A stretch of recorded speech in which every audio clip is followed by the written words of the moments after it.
샬롬, 양반전 외 두 번째. 그리고 선뜻 10만 양을 변 부자 앞에 내놓으며 말하였다. 내가 한때 굶주림을 견디지 못하여 글 읽기를 끝내지 못하고 그대에게 만 양을 빌린 것이 부끄러울 뿐이요. 변 부자는 깜짝 놀라 일어나서 절을 하며 10만 양을 사양하였다. 그리고 그때 빌려준 돈에다 10분의 1의 이자만 덧붙여 받겠다고 하였다. 그러자 허생은 화를 발칵 내며 그대가 어찌 나를 장사치 취급한단 말인가 하고는 소매를 획 뿌리치고 가버렸다. 변 부자는 붙잡아 봐야 소용없는 줄 알고 가만히 허생의 뒤를 따라가 보았다. 허생은 곧장 남산 아래 골짜기로 들어가더니 다 쓰러져 가는 초가집으로 들어갔다. 마침 한 할멈이 우물가에서 빨래를 하고 있었다. 저 집이 누구 집이요? 변 부자는 할멈에게 은근히 물었다. 허생원 댁이요. 가난한 살림에 늘 글만 있더니 하루아침에 집을 나가 5해가 지나도록 안 돌아온다오. 안 사람이 혼자 남아 집 떠난 그날을 제삿날로 알고 제사를 지낸다오. 할멈은 혀를 끌끌 찼다. 변 부자는 그제야 그 손님의 성이 허시라는 것을 알고 길게 한숨을 내쉬고 돌아갔다. 이튿날 변 부자는 받은 돈 10만 양을 모두 가지고 가서 다시 돌려주려 하였다. 그러나 허생은 끝내 받지 않았다. 내가 부자가 되고 싶었다면 굳이 100만 양을 다 내버리고 20만 양만 갖겠소. 정 그렇다면 내가 이제부터 그대에게 의탁하고 밥을 먹겠으니 자주 와서 나를 좀 돌봐주시오. 그저 식구 수만큼 양식과 옷을 대어주면 그만이오. 그 이상의 헛된 재물을 가지고 부질없이 마음을 괴롭히고 싶지 않소. 변 부자가 가진 말로 허생을 설득하여 보았으나 허생은 끝끝내 듣지 않았다.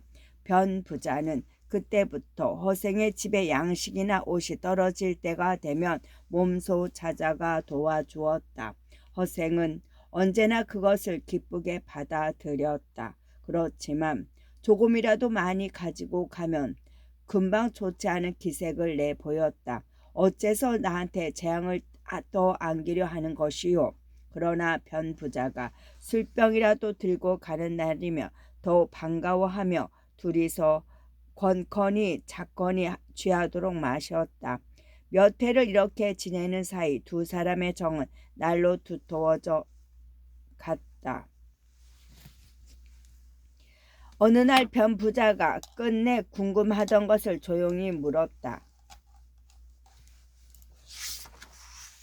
5해 동안에 어떻게 100만 양을 벌었소? 그건 어려운 일이 아니오. 우리 조선은 외국과 무역이 적고 수레가 나라 안을 두루 돌아다니지 못하는 까닭에 모든 물건이 한자리에서 나고 한자리에서 소비되지요. 1000양은 적은 돈이니 그 돈으로는 한 가지 물건을 몽땅 사들여 독점할 수는 없겠지. 하지만 그것을 100냥씩 10로 쪼개면 10가지 물건을 골고루 살 수가 있지. 단위가 적으면 그만큼 돈을 굴리기가 쉬우니 한 가지 물건에서 실패를 보더라도 다른 9가지 물건으로 재빈을 볼 수 있지 않겠소. 이게 바로 장사치들이 이익을 남기는 방법이 아니겠소. 그러나 만냥을 가진다면 한 가지 물건을 모조리 독점해서 살 수 있지.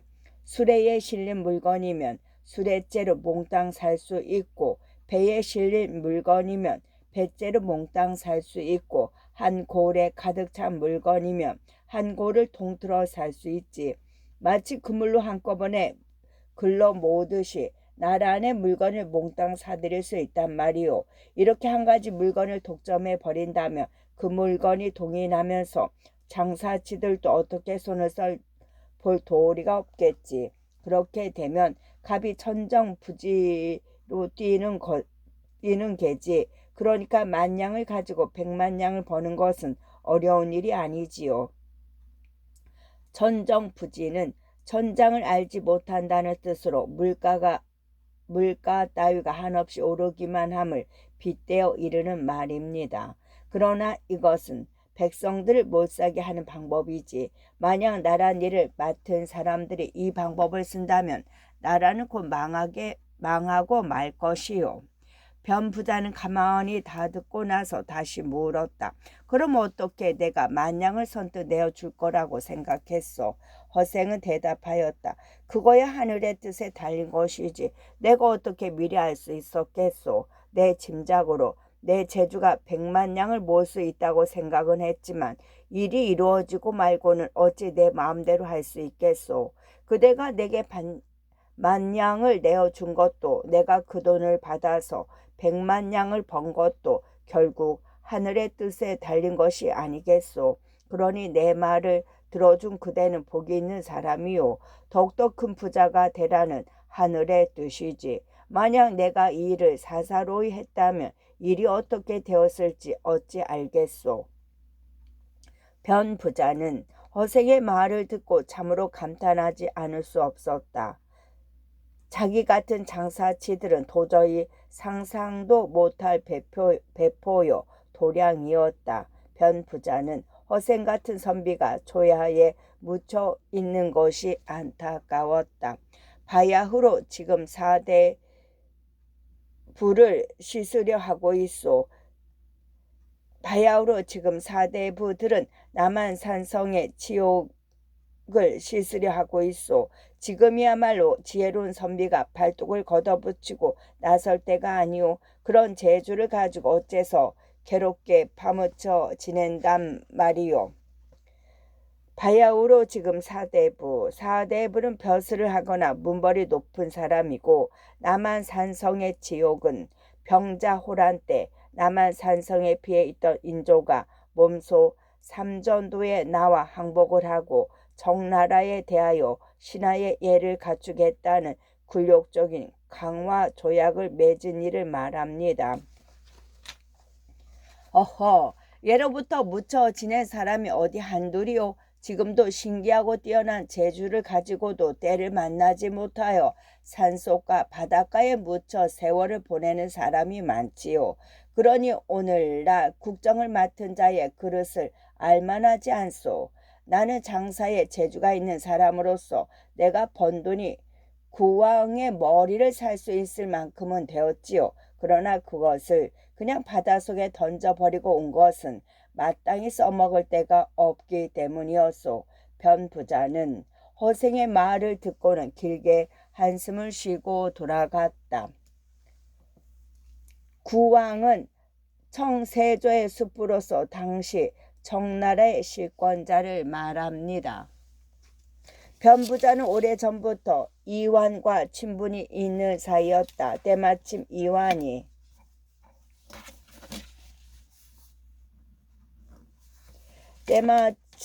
이완이 어영대장이 되어 변 부자를 찾아왔다. 어영대장은 조선시대 군사조직의 하나인 어영의 으뜸 벼슬, 북벌 계획의 추진과 관련이 깊음, 혹시 백성들 중에 신기한 재주를 숨기고 있어서 함께 큰일을 해볼 만한 사람이 없던가. 큰일은 효종이 병자호란의 수치를 싣고자 이완, 송시열 등과 더불어 청나라를 치려했던 북벌 계획을 말합니다. 변 부자는 즉시 허생의 이야기를 해주었다. 변 부자의 말을 듣고 난 이 대장은 깜짝 놀라 물었다. 놀랍구나. 정말 그런 사람이 있단 말인가? 그래, 그 사람 이름이 뭐라고 하던가? 소인이 그 사람과 3년을 가까이 지냈는데 아직도 그 이름을 모르고 있습니다. 그냥 허시성을 가졌다는 것밖에 모릅니다. 그 사람 보통 사람이 아니게 틀림없네. 우리 한번 함께 가보세. 밤이 되자 이 대장은 수행하는 병조들을 모두 물리치고 변 부자와 단둘이 허생의 집을 찾아갔다. 변 부자는 이 대장을 잠시 살인문 밖에 기다리게 하고 혼자 안으로 들어가 허생에게 이 대장이 몸소 찾아온 이유를 이야기하였다. 허생은 변 부자의 말을 들은 채 만체하였다. 차고 온 술병이나 어서 내놓으시오. 변 부자는 하는 수 없이 술병을 풀어 둘이서 잔을 주고 받았다. 그러나 변부자는 술을 마시면서도 문 밖에 세워둔 이 대장에게 마음이 쓰였다. 그래서 거듭 이야기를 하였지만 허생은 도무지 아랑곳하지 않았다. 어느덧 밤이 깊었다. 그제야 허생은 손님을 좀 불러볼까 하였다.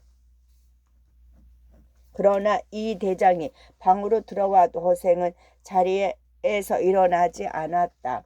이 대장은 몸둘 바를 몰라 하다가 서둘러 나라에서 큰일을 쓸 인재를 구하고 있다는 말을 장황하게 늘어놓았다. 허생은 이 대장의 입을 막기라도 하듯 손을 내저었다. 밤은 짧은데 말이 길어서 듣기가 참 지루하군. 그래, 지금 그대의 벼슬이 뭐요? 어영 대장입니다. 그래요. 그렇다면 나라에서는 믿을 만한 신하겠군. 내가 제갈 공명 같은 사람을 추천할 테니 임금께 아래요. 삼고초려하시게 할 수 있겠소? 삼고초려는 유비가 제갈 공명의 초가집으로 3번이나 찾아가 간청하여 드디어 스승으로 모신 일에 비롯한 고사이고 인재를 맞아들이기 위해 여러 번 찾아가 예를 다하는 일을 말합니다. 이 대장은 고개를 숙이고 한참 생각하더니 대답하였다. 그건 어렵겠습니다. 임금께서 친히 거동하시는 일이 어찌 쉽겠습니까? 차라리 그 다음 계책을 듣고자 합니다. 나는 원래 2번째라는 것은 모르오. 허생은 딱 잘라 말한 뒤 다시 입을 열지 않고 술잔만 기울였다. 그러나 이 대장이 옆에 붙어 앉아 거듭거듭 묻자 마지 못하듯 말문을 열었다. 조선이 옛날 명나라에 입은 은혜가 있다고 해서 명나라가 청나라에 망한 뒤에 명나라의 많은 자손들이 우리나라로 망명해와 떠돌아다니며 살고 있다고 들었소.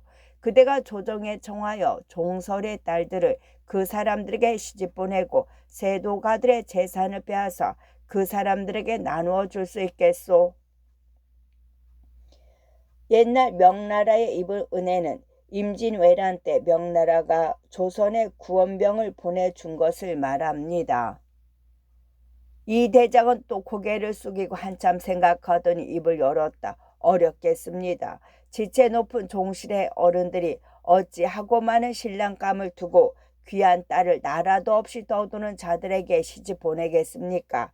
이것도 어렵다. 저것도 어렵다. 도대체 그럼 뭘 할 수 있단 말이오?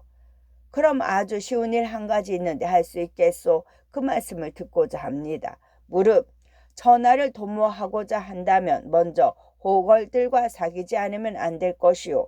남의 나라를 치고자 한다면 첩자를 보내지 않고는 성공할 수 없는 법이요. 지금 청나라가 천하의 주인이라고는 하지만 중국 사람들과는 친하지 못한 반이니 다른 나라보다 먼저 항복을 한 우리나라를 제일 믿고 있을 게 아니요. 그러나 우리가 당나라 원나라 때처럼 우리나라 젊은이들을 청나라에 유학 보내어 벼슬도 하고 상인들과 자유로이 왕래할 수 있도록 해달라고 하면 우리의 청을 기쁘게 받아들일 것이요.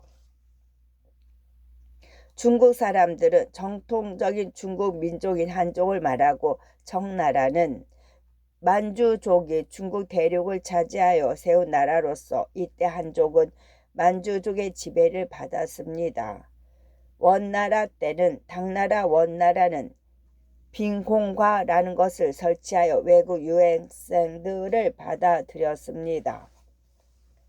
그러면 나라 안에서 젊은이들을 뽑아 되놈처럼 변발을 시키고 되는 옷을 입혀 들여보내 그중 선비들은 빈공과를 보도록 하고 장사치들은 멀리 강남에까지 들어가 그들의 실정을 정탐하게 하는 거요.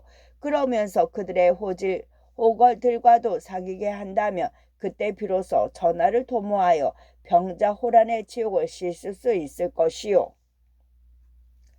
뽑아 대놈은 청나라 사람을 얕잡아 이르는 말이고 변발은 만주족의 풍속으로 남자의 머리 뒷부분만 남기고 나머지 부분은 깎은 다음 뒤로 길게 따 느리던 머리를 말합니다. 이 대장은 얼빠진 듯 가만히 듣고 있다가 겨우 입을 열었다. 사대부들이 모두 몸을 삼가하고 예법을 지키는 마당에 누가 제 자식을 머리를 깎고 대는 못을 입히겠습니까? 그러자 허생이 자리를 박차고 일어나 버럭 화를 내었다. 그 사대부란 놈들이 도대체 어떤 놈들이냐? 의복은 온통 희게만 입으나 이것은 상당한 사람의 옷차림이요 머리털을 한데 묶어 송곳처럼 상투를 트니 이것은 남쪽 오랑캐들의 풍속이 아니냐?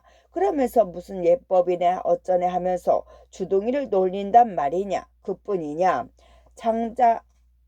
장자 말타기, 칼쓰기, 장찌르기, 활쏘기에 돌팔매질까지도 익혀야 할 판국에 그 넓은 소음에 옷을 고쳐 입을 생각은 않고 예법만 찾는단 말이냐. 내가 벌써 3가지씩이나 그 방도를 일러주었는데 한 가지도 행하지 못한다니 그러면서도 네가 신임받는 신하라고 할 수 있느냐. 너 같은 자는 당장 목을 베어야 마땅하리라.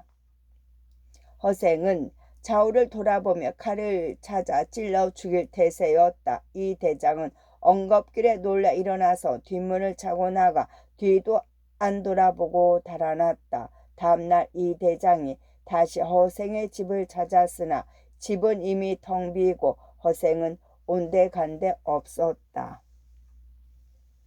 양반이냐 날도둑이냐 양반전.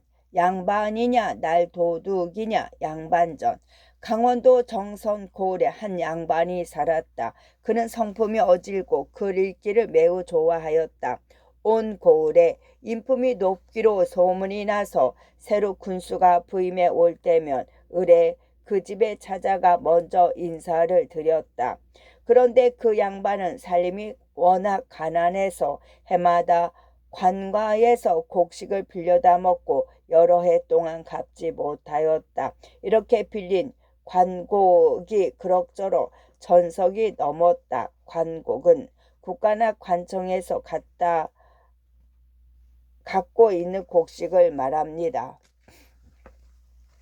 어느 날 강원도 감사가 정치의 잘잘못을 가리고 백성들의 형편을 살피기 위해 정선 고을에 들렸다. 감사는 관곡의 출납을 조사하다가 몹시 노하였다. 어떤 놈의 양반이 이렇게 많은 관곡을 축냈단 말이냐.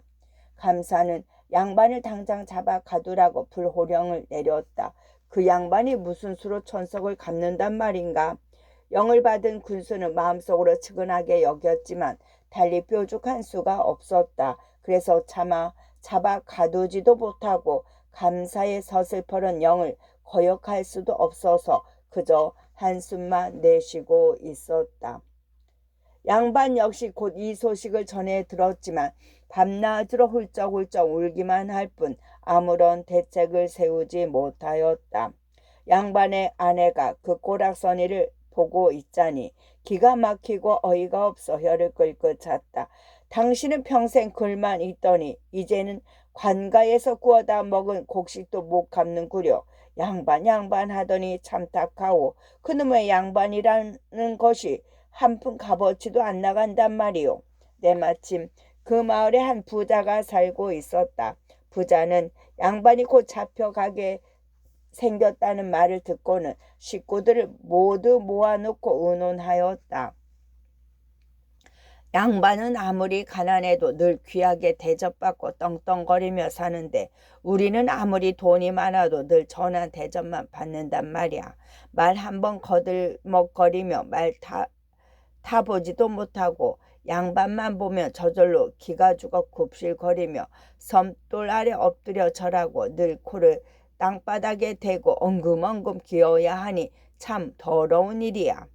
섬돌은 집체의 앞뒤에 오르내릴 수 있게 놓은 돌층계를 말합니다. 이제 저 건너편 양반이 관곡을 갚지 못해 곧 붙잡혀 가게 생긴 모양인데 그 형편에 도저히 양반 자리를 지켜내지 못할 거란 말이야. 이 기회에 내가 그 자리를 가서 양반 행세를 한번 해보면 어떨까? 부자는 그 양반을 찾아가 자기가 관곡을 대신 갚아줄 테니 그 대가로 양반 자리를 넘겨달라고 흥정을 붙였다. 양반은 속수무책으로 잡혀갈 날 기다리던 잠이라 몹시 기뻐하며 그 자리에서 승낙을 하였다. 부자는 곧바로 곡식을 관가에 싣고 가서 양반의 관곡을 모두 갚아주고 양반 자리를 사들였다. 군수는 양반이 관곡을 모두 갚았다는 말을 동인에게 전해 듣고 깜짝 놀랐다. 동인은 관과에서 잔심부름을 하는 관리를 말합니다. 그 형편에 천석이나 되는 관곡을 어떻게 한꺼번에 갚을 수 있었는지 영분을 알 수 없었다. 그래서 위로도 할 겸 궁금증도 풀 겸 몸소 양반을 찾아갔다. 그런데 뜻밖에도 양반은 의관도 갖추지 않고 번거지에 짧은 잠방이를 입은 채 살인문 밖 땅바닥에 엎드려 쉰내 하면서 군수를 감히 바로 쳐다보지도 못하는 것이었다. 군수는 깜짝 놀라 말에서 뛰어내려 양반의 손을 붙잡고 이렇게 세우려 하였다. 이게 도대체 어찌 된 일이오? 대간절 왜 이러시오? 그러나 양반은 더욱 황송한 듯 연방 머리를 조아렸다. 황송합니다. 쇳내가 양반 자리를 팔아서 관곡을 갚아싸옵니다. 이제 저 건너집 부자가 양반이옵니다. 그러니 어찌 이미 팔아먹은 양반 행세를 하겠나이까. 군수는 그 말을 듣고 감탄하였다. 허허, 그 부자가 참으로 점잖구려. 그 부자야말로 진실로 양반 닦구려. 부자이면서도 인색하지 않으니 의로운 것이요. 남의 어려운 일을 기꺼이 도와주니 어진 것이요. 낮고 천한 것을 미워하고 높고 귀한 것을 좋아하니 어찌 슬기롭다 하지 않으리요. 그 의롭고 어질고 슬기로운 사람이야말로 진짜 양반이 아니겠소. 그러나 이보시오. 아무리 그렇다 해도 귀한 양반 자리를 사고 팔면서 어찌 증서 하나도 남기지 않고 사사로이 주고받았단 말이오. 그러면 나중에 소송의 꼬투리가 되기 쉬우니 내가 이 고을의 군수로서 고을 백성들을 모아 증인을 세우고 직접 증서를 만들어 서명을 해야겠소. 군수는 곧 돌아가 정선 고을에 사는 양반들을 모두 불러 모았다. 그리고 농사꾼과 공장 상인들까지 관심 있는 사람이며 누구나 참관할 수 있게 하였다. 공장은 수공업에 종사하는 사람. 양반이 된 부자는 마땅히 마루 위 높은 자리에 앉히고 전민이 된 양반은 당연히 섬돌 아래에 서서 고개를 숙이고 있게 하였다. 그리고 고래 백성들이 지켜보는 가운데 증서를 만들기 시작하였다. 1745년 9월 아무 날에 이 증서를 만드노라. 양반을 팔아서 관곡을 갚았는데 그 값이 쌀 1천석이라. 본래 양반은 여러 가지로 불리는데 글만 읽는 양반은 선비라 하고 벼슬 사이 하는 양반은 대부라 하고 턱이 높은 양반은 군자라 하느니라. 임금 앞에 나아가 무반은 서쪽에 늘어서고 문반은 동쪽에 늘어서니 이 양쪽을 통들어 양반이라 하느니라. 이 여러 가지 중에서 마음대로 골라 잡으면 되느니라.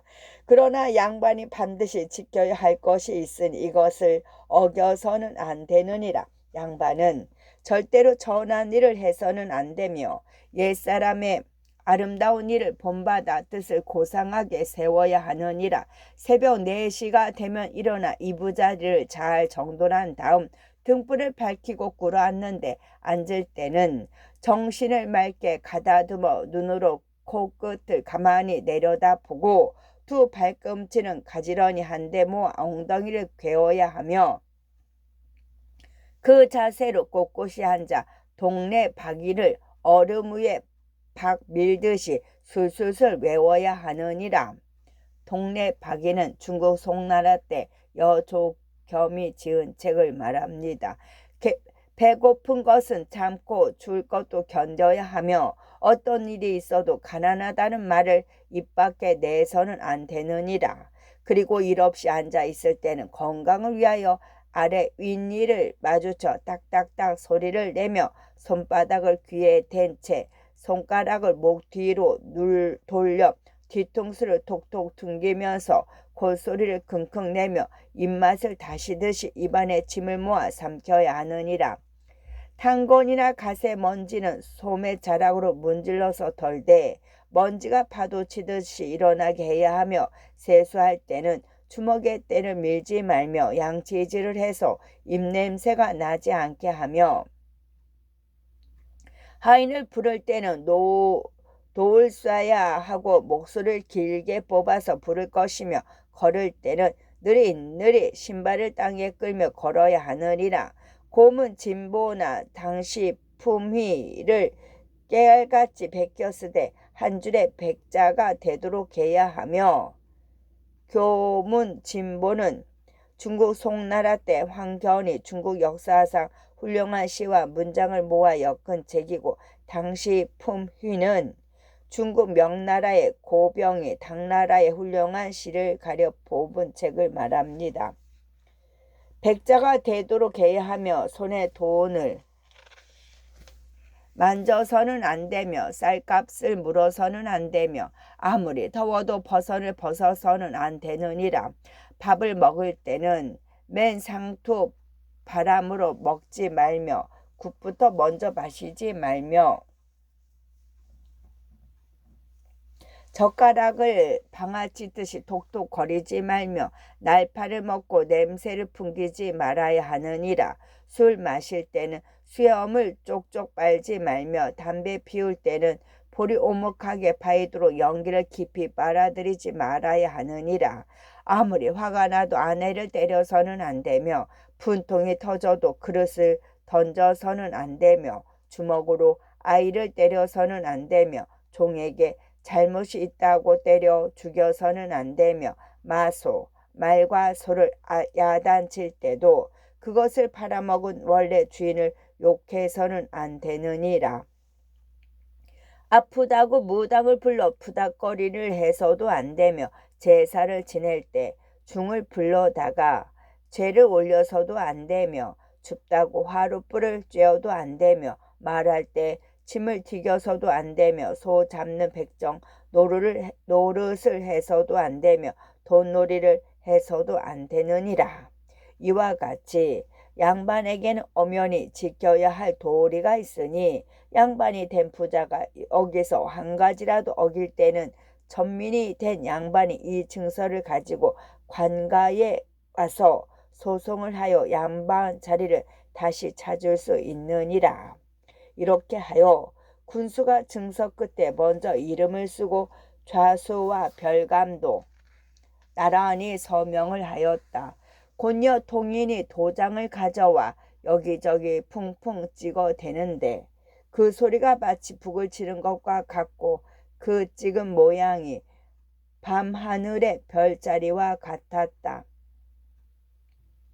호장이 이 증서를 소리 높여 읽어주니 부자는 길게 한숨을 내뿜으며 이렇게 내까렸다. 호장은 관아의 벼슬아치 밑에서 이를 보는 사람의 우두머리를 말합니다. 양반이라는 게 겨우 요것뿐이란 말이오. 양반은 신선이나 다름없다더니 정말 요것뿐이라면 그 많은 곡식만 축낸 것이 억울하오. 아무쪼록 좋은 쪽으로 잘 좀 고쳐주시오. 군수는 부자의 요청을 받아들여 이미 만들어진 증서를 내버리고 다시 고쳐 쓰기 시작하였다.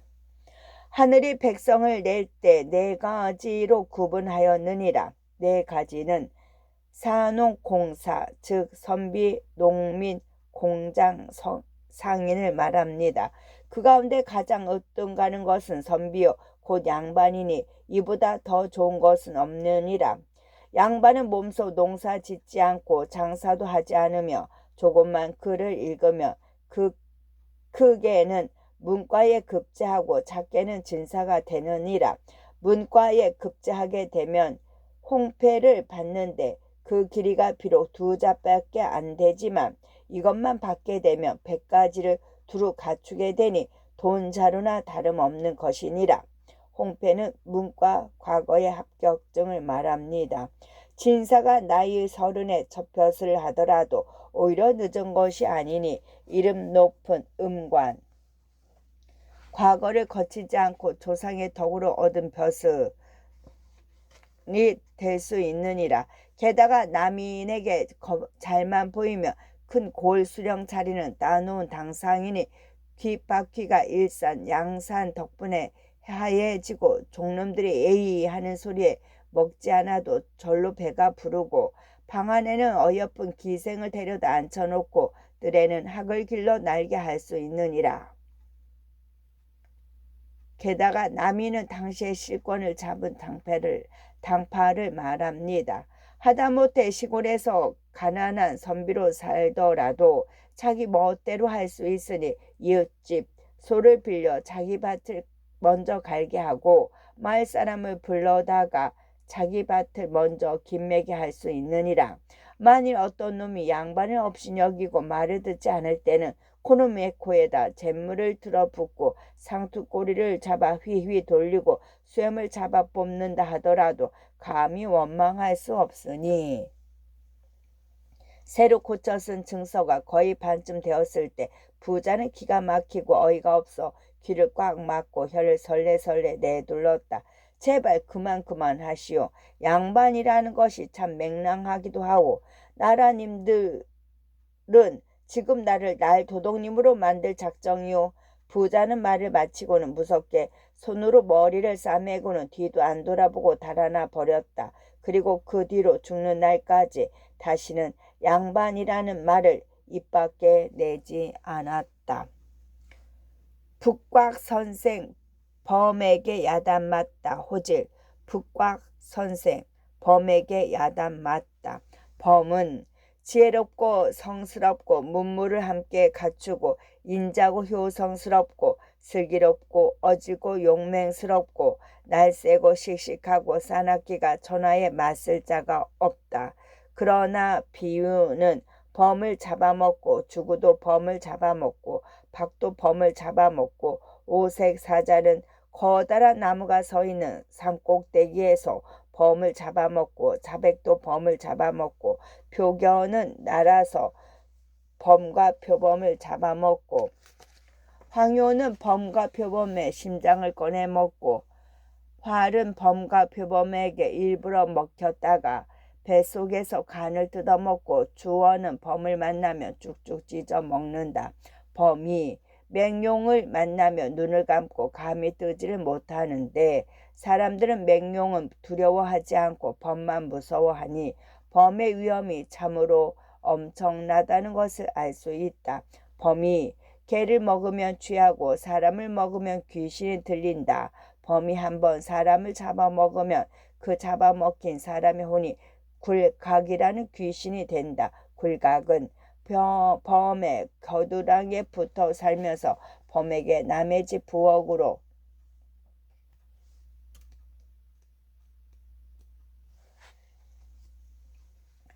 들어가 소트를 하게 된다. 그러면 그 집 주인은 배가 고파져서 밤중이라도 아내에게 밥을 시켜야 한다.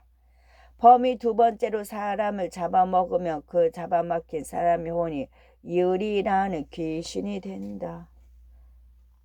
비유는 원숭이의 일종이고 성질이 아주 포악하고 주구는 검은 빛깔의 몸집이 큰 들소처럼 생겼다는 상상의 동물이고 박은 몸은 희고 꼬리는 검으며 외뿔이 말처럼 생겼고 이빨과 발톱은 범과 같다는 상상의 동물이고 오색 사자는 누런 털에 오색이 찬란하며 사자처럼 생겼다는 상상의 동물이고 자백은 말처럼 생겼으며 이빨이 덧니처럼 날카롭다는 상상의 동물이고 표견은 쥐처럼 생겼으며 몸 높이가 석전화되고 날개가 있다는 상상의 동물이고 황효는 봄은 족제비 같고 머리는 살쾡이를 닮았다는 상상의 동물이고 활은 뼈가 없다는 상상의 동물이고 주어는 범과 비슷한데 몸집이 훨씬 크고 꼬리가 몸의 3배나 된다는 상상의 동물이고 맹룡은 소와 비슷하게 생겼다는 상상의 동물을 말합니다.